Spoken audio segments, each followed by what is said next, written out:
Today I'm going to talk about Michelle Obama and her speech. And in honor of Michelle, I wore this outfit. I got this hat because I never thought I could wear yellow, but I thought that the black ladies always look so great in yellow. I thought, why can't I wear yellow? So here I am in my outfit that I bought. Yellow pants and a butterfly shirt and a cap. So, and I bought this cap at the farmer's market from a black girl. But I want to say right away that I have a half-black grandson. His father was from Sudan, Khartoum, and my daughter met him at the University of Arizona.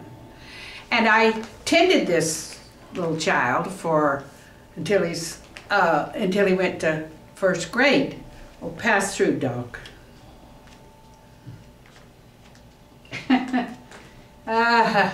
He had to go put some crackers back in the fridge because he's a fuss budget that, you know. No, that's not the problem. The problem is I had to record 5 hours at a convention to get to 20 minutes of a speech. Now, folks, I don't know what you think about this, but I have a recorder. I'm going to send it back because I don't think I want to do that. And now we just finished it up. Now it's, let's see, it's 1:22 in the afternoon. And now the problem as I perceive it to be, since she's dressed up like, you know who, I'm dressed up just like Obama. What do you think about that? I doubt it. I don't think he'd claim you. I think Michelle would claim me as inspired by her, but not you. But listen, anyway, I just watched this whole thing, and you know what? I managed to keep everything down. Nothing came up, you know, but I think it's okay. Sometimes I have to get quite firm in him. Hitting, you know, I hit him. I agree. Well, I admit. But isn't that what Mrs. Obama said to Mr. Obama? One more time, boy. 5 across the eyes. But anyway, my sister also has black grandchildren. And so we were quite forward in Utah that we that we have black grandchildren, because Mormons were known at one time for not even having blacks in the church. And through the efforts of the NCAAP and other people. NAACP. Yes. Anyway, they finally saw the light. And I used to think when I was a little kid, now that's not right. They're just prejudiced.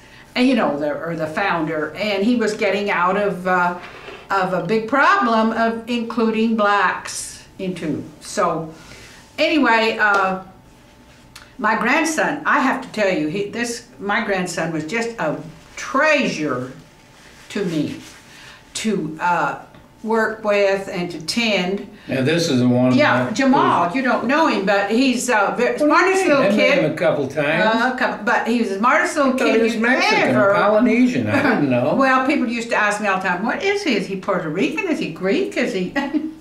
But you know, because he's quite light, but pretty good. He still really. Yeah, he's tall and good looking and very, very smart, bright, just as bright as he can be. But what he had a wonderful character. He was just so quiet. I said, oh, that's a quiet. It was a natural quiet. And he was raised among quite a few savages, and they all just loved him because he was so civilized. He never, ever was, said mean things so he was just he's been a delight to me his whole life. And I relate very strongly to the first. Remember that bag we used to have? The First Lady, because of my grandson, and I started thinking about, you know, what it meant to be black, really seriously, when, you know, you have a grandson. And, but watching Michelle today, now I've watched her all during the 4 years, and I think that she has wonderful style. She's a very beautiful woman. And I'm into style, as you can tell, you know, my hats.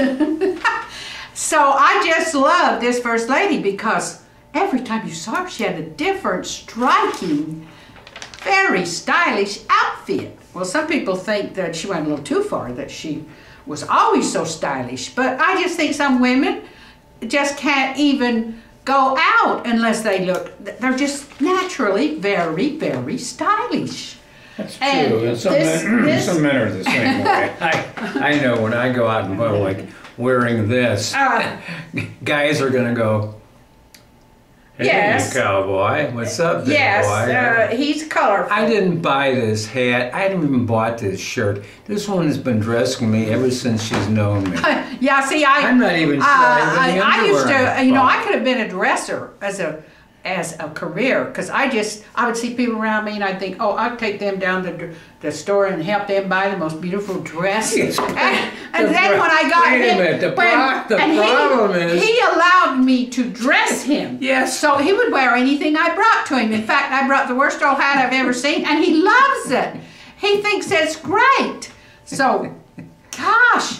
But he's helped me to satisfy my urges to dress people. I hate to tell you this, as well as myself. And I used to go with my sisters. I'd say, I don't go believe to the store is without exactly me. what you would call being really... Oh, they're the best. Everything They're came the from the best thrift because you store, get all that's kinds right. of styles. You never know what you're going to get in a thrift store. I love it. I love being stylish out of thrift stores. But I used to tell my sisters, now don't go to the department store when you're going to buy that dress, because I want to go with you. Make sure. and then they want to buy the first thing they come to, and I say, oh, no. We'd go to eight or 9 or 10 stores at least. Because I was ready to go all day long before we got the perfect. So see, I can really appreciate what's Michelle the name? Obama. Yeah, yes. And you know, so, but as far as her speech went, I thought it was, I thought there was a sadness underlying her, and you know what it is? all kinds of reasons probably why this is. You want me to tell you what it is? What? Did you feel that? Did you feel there was a sadness? Yes. What? Because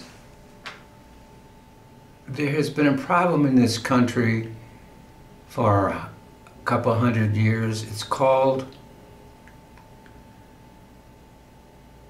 Did they come across the border? No, they came across the ocean, okay? Big difference. We can't send them back. And so therefore, we're going to try to send the Mexicans back. Yes, of course. Well, do you think there's been prejudice against the blacks? No. Talk to these people from the South. Well, considering how they got here to be slaves.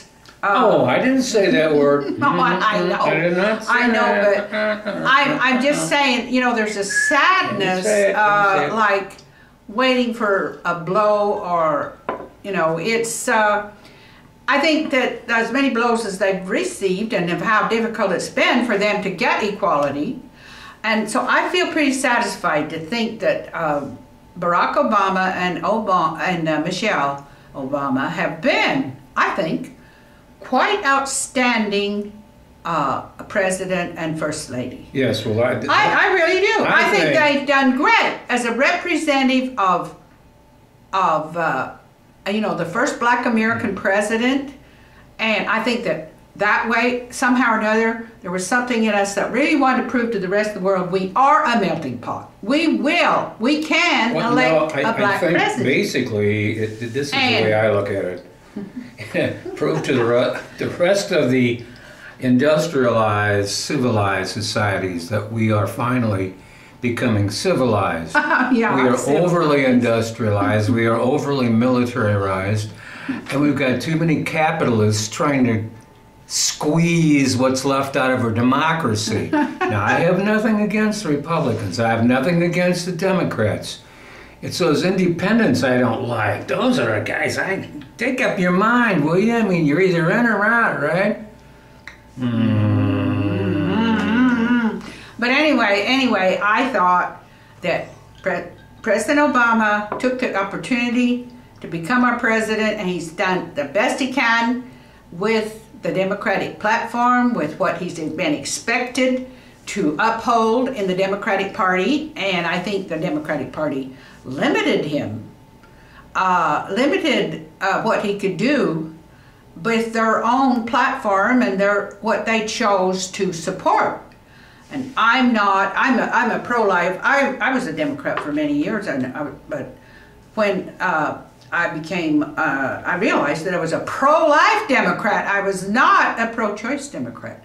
So that's the reason why I'm out there. I don't know who I'm going to vote for. I didn't vote for President Obama because of the platform, not because of him. And I don't know about Romney. He may be too rich.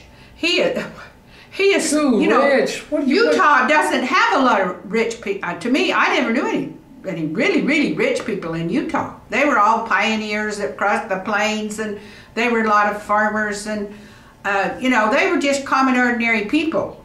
So Romney is one of the rare Mormons who is terribly, terribly rich. Well, not rare. I mean, they've done well in Utah. There's millionaires. There's this, that.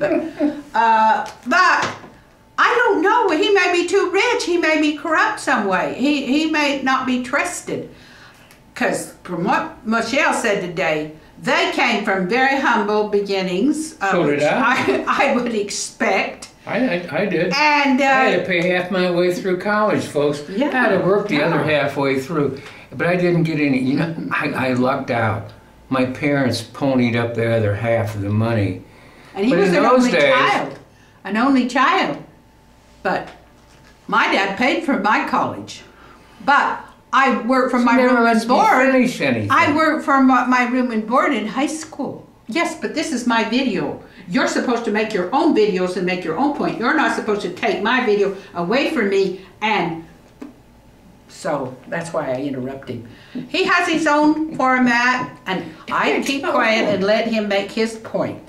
But you still have to make a point. I had to work for my room and board in high school, so not too many people have to do that. But I thought Michelle. I did not have to. Michelle was appealing to the working class people because she came from working class people, and so did Barack. So that was interesting. That was and I think most working class people, when the rich, the really, really rich, show their power, then none of us know if we're going to get a lot poorer or we're not going to do very well, and whether we're going to help our economy, whether it's going. Our countries belong to the few wealthy, fewer and fewer, and more poor, more and more, and so. No, you're getting the picture. Yeah, I think that Michelle's speech was sort of reflecting kind of a worry about the future, what lies ahead for the country. Well, if you've ever. And so, can a working class, a president coming from working class, our first black president, win a second term? I don't know. Against a rich Mormon. And that's the first time a Mormon's been this far too. And I'm from the Mormon people. You're Mormon just like you're Irish. You just don't ever get over that. God, that's horrible. And I've got a lot of Mormon relatives. They were all Mormons. They pushed handcarts across the plains, so. Anyway, Michelle, you're a beautiful First Lady, and oh boy, do you have style. Bye. Peace.